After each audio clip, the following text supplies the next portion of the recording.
할렐루야, 아멘. 우리 시편 119편 벌써 이제 다섯 번째 시간입니다. 히브리 알파벳으로 다섯 번째는 해라고 읽게 됩니다. 그래서 오늘은 해로 시작되어지는 말씀이고 단락이 되고 연이 됩니다. 우리가 한번 시편 119편을 처음부터 한번 생각을 해보면 첫 번째 연은 어떻습니까? 복 있는 사람에 대해서였습니다. 답은 한 가지죠. 어떤 사람이 복 있는 사람입니까? 하나님의 말씀을 전심으로 사모하고 행하고 지키는 사람이 복 있는 사람이죠. 두 번째 연의 주제는 주의 청년들이 무엇으로 그의 행실을 깨끗하게 할 수 있는가라는 것이었습니다. 역시 그 해답도 하나님 말씀을 기억하고 행하고 지키는 사람이라는 것입니다. 세 번째 연의 주제는 사람들이 어떤 이 주변의 그 비방에 또 어떤 이 공격에 우리가 어떻게 대응할까라는 것이었습니다. 사람들이 우리를 비방하고 집어삼키려고 하는 이 없는 말을 집어삼키기도 하고 또 지어낼 때 견딜 수 있는 힘은 하나님 말씀에 우리가 뿌리를 내리는 것이었습니다. 그리고 네 번째 주제는 우리의 좁은 마음, 이 좁은 마음을 어떻게 극복할 것인가였습니다. 사실 우리가 먼저 이 좁은 마음인 것을 인정하는 것이 중요하죠. 그리고 이 좁은 마음을 태생부터 이 좁은 이 마음을, 그리고 시기하고 질투하는 이 마음을, 남과 다른 사람과 비교하는 이 마음을 하나님 말씀을 의지하고 지킬 때 이 마음이 넓어진다는 겁니다. 이제 어제도 말씀드렸지만 시편은 119편은 다양한 주제로 얘기하는 것 같지만 결국 하나님 말씀이라고 하는 큰 테두리 안에 모든 해답들이 다 있습니다. 억지로 끼워 맞추는 게 아니라 실제로 우리가 신앙의 삶을 살면서 모든 질문, 모든 고민, 모든 해결 방법, 우리가 가장 신앙에서 고민해야 될 건 역시 하나님 말씀이라는 겁니다. 근데 문득 그 생각을 해요. 우리가 하나님 말씀을 따르고 지킨다는 건 그러니까 그 중요한 그 찰나에 또 고민되어지는 그 찰나에 하나님 말씀을 떠올린다는 게 참 중요한 것 같아요. 그래서 시인은 그때마다 하나님 말씀을 지키고 하나님 말씀을 떠올리고 하나님 말씀을 생각하고 그 뿌리를 두라라고 하는 말씀으로 계속 이야기 나누고 있는 것이죠. 말씀드린 대로 이제 이 다섯 번째 연, 히브리 알파벳으로 해라고 시작되는 이 연의 주제는 어떻게 보면 우리의 생명, 그러니까 우리가 삶을 살아보면 우리가 생명이 참 귀한데 이 생명을 어떻게 하면 하나님 말씀 가운데 또 진심으로 살아갈 수 있는가, 이제 그런 이야기들을 나누고 있습니다. 어떤 의미인지 한번 볼까요? 40절입니다. 먼저 다시 한번 읽어보겠습니다. 내가 주의 법도들을 사모하여 싸우니 주의 의로 나를 살아나게 하소서. 37절 후반절도 있겠습니다. 주의 길에서 나를 살아나게 하소서. 이 연애 계속해서 하나님 내가 살아나게 해달라고 기도하고 있어요. 바라고 있죠. 살아있다라는 건 생명이 있다라는 거죠. 살아있지 않으면 죽은 것이죠.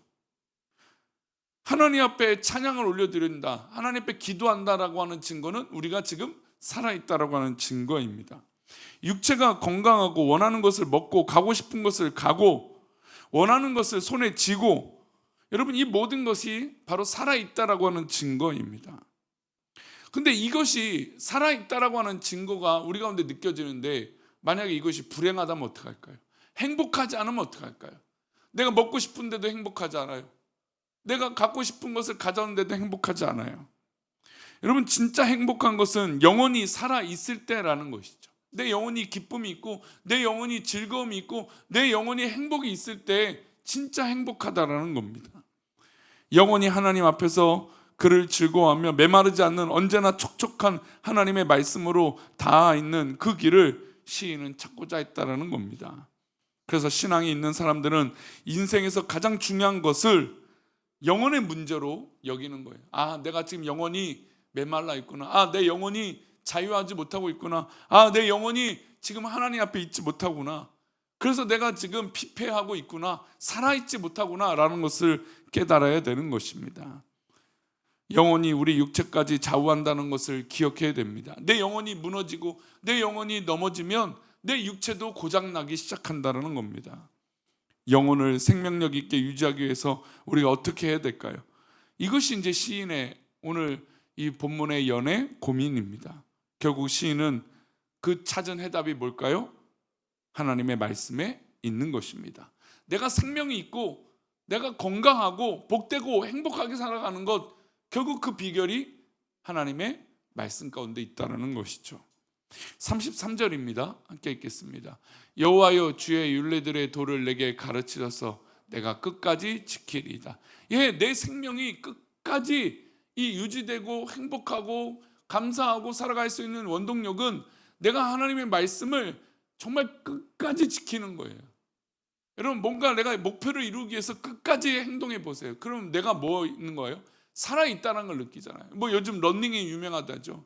걷기가 유행하죠. 여러분, 걷는다라는 건 내가 살아있다는 걸 느끼는 거 아닙니까? 하나님 말씀을 끝까지 성취하고 끝까지 지키면 내가 살아있다는 걸 느끼는 것이죠.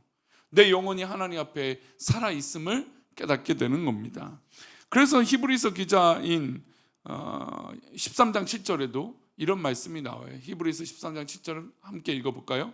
하나님의 말씀을 너에게 일러주고 너희를 인도하던 자들을 생각하며 그들의 행실의 결말을 주의하여 보고 그들의 믿음을 본받으라. 중간 하나님의 말씀을 어기는 사람, 말씀을 떠나는 사람들이 얼마나 많이 있습니까? 우리의 영혼을 지키고 우리 영혼의 생존과 건강을 위한다면 하나님의 말씀을 생명 다하는 그날까지 붙잡고 나아가는 것이에요. 하나님 말씀이 나에게 정말 가득하면 내 삶이 정말 그런 인도하심, 하나님 살아계심을 우리 삶 속에 느끼니 내 생명이 살아있음을 깨닫게 되는 것이죠. 다른 인간적인 것들은 썩어 없어질 것입니다. 그러나 하나님의 말씀은 영원히 살아있는 것이죠. 그러니까 우리가 이 땅에 살아가서 마땅히 붙들어야 될 건 하나님 말씀밖에 없는 것이죠. 우리가 다른 것 붙들고 살아가다 보면 결국 허망한 것을 느끼게 됩니다. 그러나 우리 삶 가운데 하나님 말씀을 끝까지 붙들면 내 삶의 의미와 가치가 분명해진다는 것이죠. 그래서 우리는 끝까지 하나님 말씀을 붙잡는 것이에요. 그럼 또한 어떤 것이 이 시인에게 이 하나님 말씀이 생명이 있을까요? 우리 34절입니다. 함께 읽겠습니다. 이 말씀을 한번 넘겨갈까요? 25절은 28절은 다음 블록인 것 같아요. 네, 34절 함께 읽겠습니다. 나로 하여금 깨닫게 하여 주소서. 내가 주의 법을 준행하며 전심으로 지키리라. 나로 하여금 깨닫게 해 주소서. 내가 주의 법을 준행하며 전심으로 지킨다는 거예요. 우리가 살다 보면 맞아 이거야 라고 깨닫습니다. 여러분, 깨달았다라는 것은 내가 지금 뭔가 도전을 받은 것이고, 깨달았다라는 건 나에게 뭔가 행동할 수 있는 힘을 느끼게 되는 것이죠. 그래서 평소에 하나님 말씀으로 내가 깨달음이 있다면 여러분, 내가 행동으로 그것을 옮길 수 있는 거예요. 하나님의 말씀을 준행하고 전심으로 지킴으로 내가 깨닫게 되는 것이죠. 내가 이 말씀대로 살아가는 것이 진짜구나, 그렇게 깨닫는 것이죠. 세상의 논리와 세상이 원하는 것을 느끼고 깨닫는 게 아니라 하나님 기뻐하시는 것을 깨닫는 거예요. 그러면 내가 살아있는 것이죠. 여러분, 이것을 또 다른 말로 도전을 받는 것이죠. 제가 얼마 전에도 우리 목장 모임, 우리 오예배 때 말씀드렸어요. 우리 목장 모임의 중요한 목적은 서로에 대해서 도전을 받는 거예요. 깨닫는 거예요. 도전을 받는다는 거. 저런 신앙의 모습이 있구나. 이런 기도 제목이 있구나 라고 도전받는 것이죠. 나만 신앙생활 잘하고 나만 똑똑한 게 어디 있어요. 우리 모두에게 그런 의미가 있고 그런 상황이 있고 그런 의미가 하나님 뜻 가운데 있다는 걸 느끼고 도전받고 깨닫는 것이죠. 그러면 여러분, 그 깨달음과 그 도전 속에 내가 살아있음을 느끼는 거예요. 근데 몸이 건조한 사람들의 모습을 보세요. 아무런 도전도 없어요. 우리 자녀들을 키워보셨으니까 알겠지만 자녀들에게 늘 안타까운 건, 너는 뭔가 도전도 없고 새로운 걸 할 생각도 없냐. 뭔가 뭐 영상을 보더라도, 유튜브 시대니까 유튜브를 보더라도 맨날 웃기고 시간 때우는 게 아니라 도전받고 뭔가 새로운 걸 깨닫고, 그래서 그것대로 한번 살아보겠다라고 결심하고 도전받고 그런 모습이 있어야 되는 거 아닙니까? 그게 또한 살아있다라고 하는 증거죠. 영혼의 생명을 원하시고 영혼이 행복하기를 바라신다면 마음 다해 진심으로 말씀을 지키시기를 소망합니다. 그리고 시인은 계속해서 노래해요. 35절입니다. 함께 읽겠습니다. 하여금 주의 계명들의 길로 행하게 하소서. 내가 이를 즐거워합니다. 여기 중요한 단어가 하나가, 이제 두 단어가 나오죠. 길로 행하고 그것을 즐거워한다는 거예요. 뭐 우리가 잘 알다시피 모든 일을 즐거워하는 사람을 어떻게 이길 수 있겠습니까? 즐거운 거예요. 행복한 거죠. 신앙생활하는 게 즐겁고, 신앙생활하는 것이 행복하고, 내가 봉사하고 섬기는 것이 기쁘고, 누가 뭐라 해도, 누가 어떤 이야기를 해도, 어떤 상황이든, 여러분 그게 우리 가운데 중요하지 않죠. 하나님 말씀을 내가 진심으로 지키고 하나님의 길을 갔더니 어떤 상황이 있어도 하나님 나를 알고 계시니 내가 즐겁죠. 그러니 여러분, 즐겁게 일하는 거, 즐겁게 봉사하는 사람을 우리가 어떻게 이길 수 있겠습니까?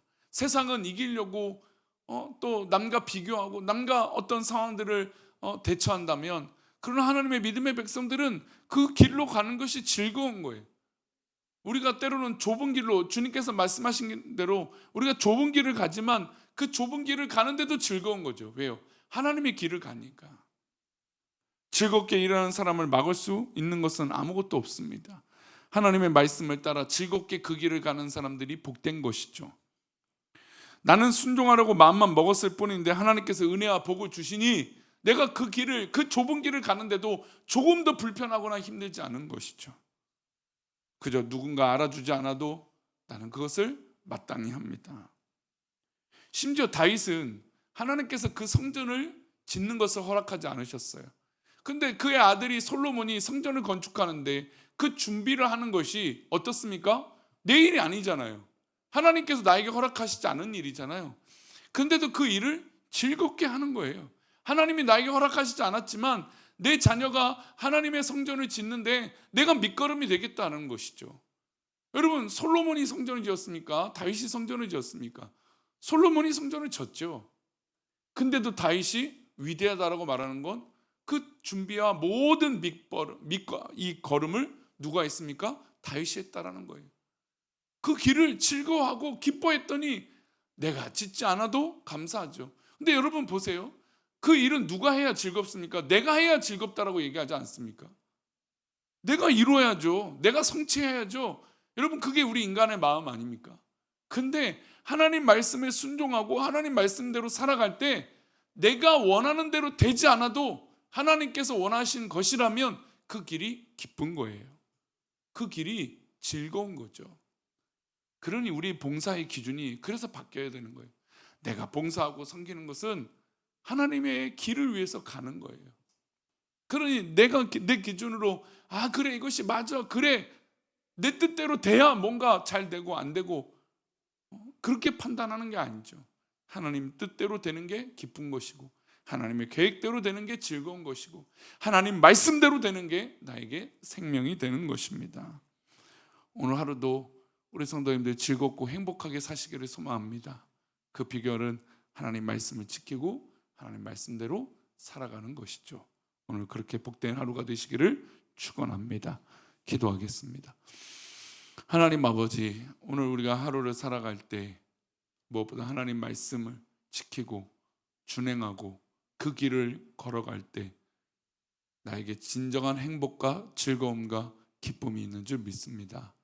우리가 다른 길 걸어가지 않게 하시고 오직 하나님 주님 기뻐하시는 그 길을 걸어가게 하여 주옵소서. 우리들을 그렇게 인도하시고 붙잡아 주실 것을 믿사오며 거룩하신 예수 그리스도 이름으로 기도 올려옵나이다. 아멘.